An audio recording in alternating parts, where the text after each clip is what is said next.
আমরা 2025 মানে এই বছর গিয়েছিলাম তারাপীঠের উদ্দেশ্যে সপরিবারে কৌশিকী অমাবস্যায়। এবারে আমরা গিয়েছিলাম বাসে করে। এই বাসের মধ্যে আমাদের পুরো পরিবার আছে, মামা মামি দাদু দিদা মাসি মেসো ভাই বোন সবাই খুব আনন্দ করতে করতে আমরা গেছিলাম।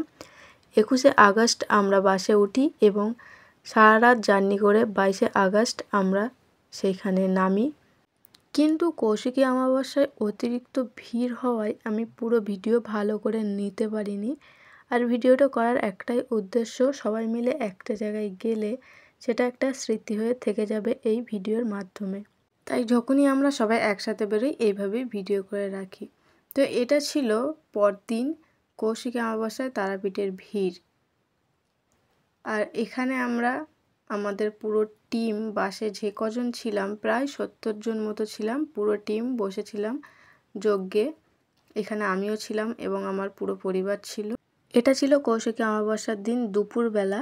কিন্তু এর আগে সকালে আমরা হোটেল থেকে টিফিন করে গিয়েছিলাম তারাপীঠের আশেপাশের মন্দিরগুলো দর্শন করতে এবং সপরিবারে সেই মন্দিরগুলো দর্শন করার পরেই আমরা চলে আসি যজ্ঞের এখানে এবং যজ্ঞটা ভালো মতো সম্পূর্ণ করে আমরা আবার চলে যাই পুজো দিতে।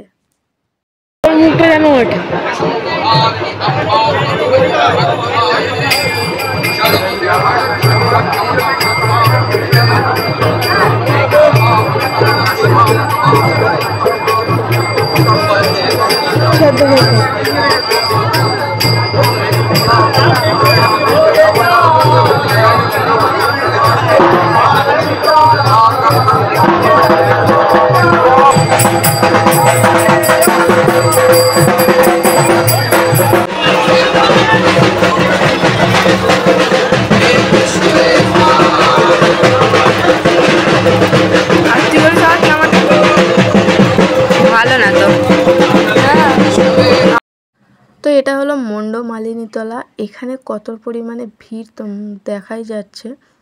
তো এখানে ভেবেছিলাম আমরা পুজো দেব, কিন্তু তারপরে আমরা এখানে পুজো দিইনি। আমরা প্রসাদ ডালা নিয়ে মায়ের দর্শন করে সেখানে পুজো দিয়েছিলাম মায়ের মন্দিরের কাছেই। আমরা 4-5 জন মিলে পুজো দিয়েছিলাম, সবার পক্ষে সম্ভব হয়নি, কিন্তু আমরা পুজো দিয়েছি অবশেষে। আর এই পুরো তারাপীঠ জুড়ে মানুষ যে যার মতো ঢাক ঢোল বাজিয়ে নিজেদের মতো আনন্দ করছে।